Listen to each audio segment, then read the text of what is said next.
The IRS is making headlines, and not for the reasons you might think. No, it's not a celebrity tax scandal or a sudden windfall for taxpayers. Instead, it's layoffs, folks. That's right, the agency tasked with collecting your hard-earned money is shedding jobs faster than a dog sheds fur in summer.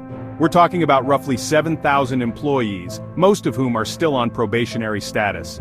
That's like firing everyone in a small town, twice. These aren't just random cuts either. They're concentrated in the compliance departments. You know, the folks who make sure everyone pays their fair share and follows the rules. It's enough to make you wonder, what's going on here? Is it a cost-cutting measure, a strategic shift, or something else entirely? One thing's for sure, these layoffs are happening under the watchful eye of the Trump administration. The administration claims it's all about efficiency, streamlining the government, and saving taxpayer dollars. But critics argue it's more about ideology and shrinking the size of government, regardless of the consequences. The timing of these layoffs is raising eyebrows, to say the least. It's the middle of tax season, for crying out loud.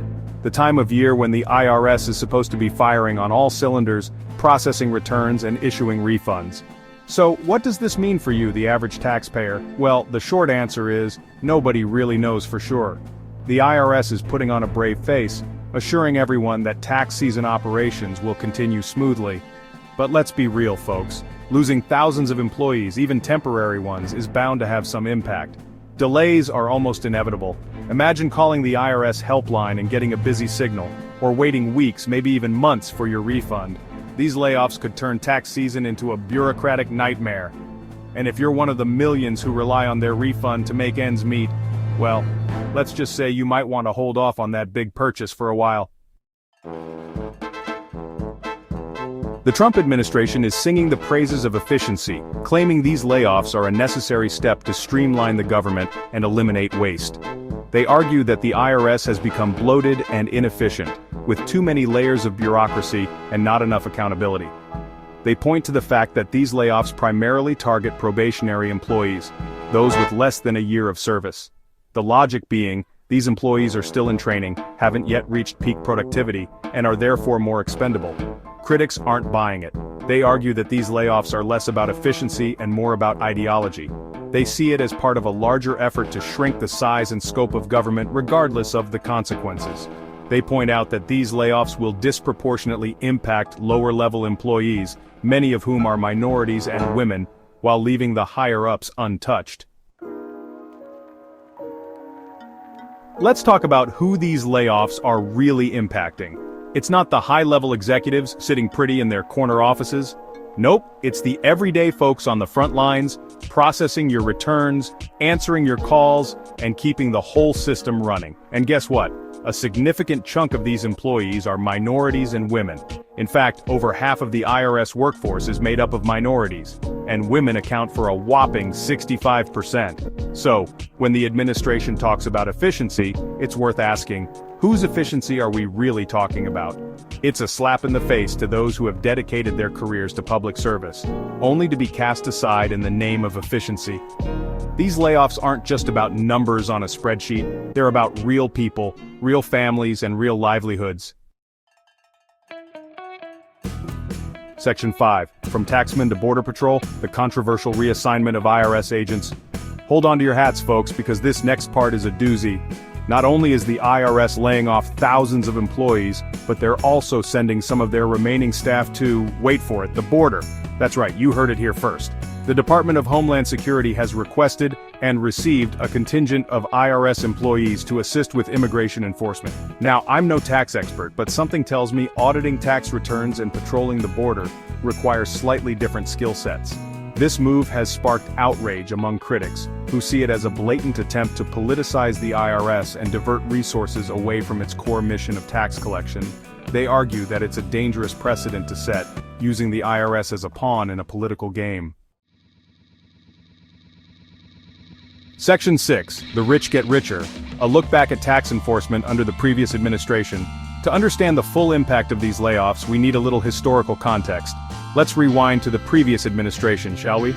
Back then, the IRS was actually given more resources and tasked with cracking down on wealthy tax evaders. And guess what? It worked. The IRS collected billions in back taxes from individuals and corporations who had been skirting the law for years. It was a major victory for fairness and accountability in our tax system. But now, with these layoffs and the reassignment of agents to immigration enforcement, it seems like we're moving in the opposite direction. It's enough to make you wonder, is the goal here really to make the tax system more efficient, or is it to make it easier for the wealthy to avoid paying their fair share? Section 7. The looming shadow of layoffs. What does the future hold for the IRS? With thousands of employees gone and more potentially on the chopping block, the future of the IRS looks as uncertain as a gambler's lucky streak. The agency is already grappling with outdated technology, a shrinking budget, and a public image that could curdle milk. These layoffs could be the straw that breaks the camel's back, leading to longer processing times, reduced taxpayer services, and a decline in voluntary compliance. Imagine a world where tax refunds are as rare as unicorns, and dealing with the IRS is about as enjoyable as a root canal. Some experts warn that these layoffs could embolden tax cheats, knowing that the IRS is stretched thin and less likely to catch them. It's a vicious cycle. Fewer resources lead to less enforcement, which leads to more tax evasion, which further erodes public trust in the system. Section 8. Beyond the balance sheet. The broader implications of a shrunken IRS.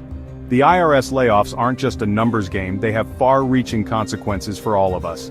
A weaker IRS means less money to fund essential government services like education, healthcare, and infrastructure. It also undermines the fundamental principle of fairness in our tax system. When some people and corporations can evade their tax obligations without consequence, it creates an uneven playing field and erodes public trust. These layoffs are a symptom of a larger trend, the erosion of public institutions and the belief that government is the problem, not the solution. But the truth is, we need a strong and effective IRS to ensure a fair and functioning society.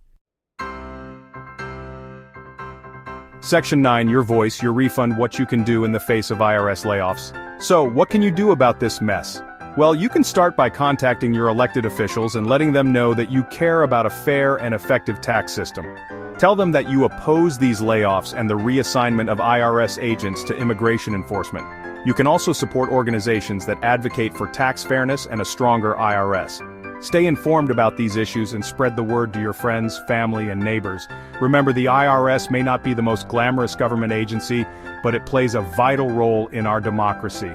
By speaking out and demanding better, we can help ensure that everyone pays their fair share and that our government has the resources it needs to serve the people.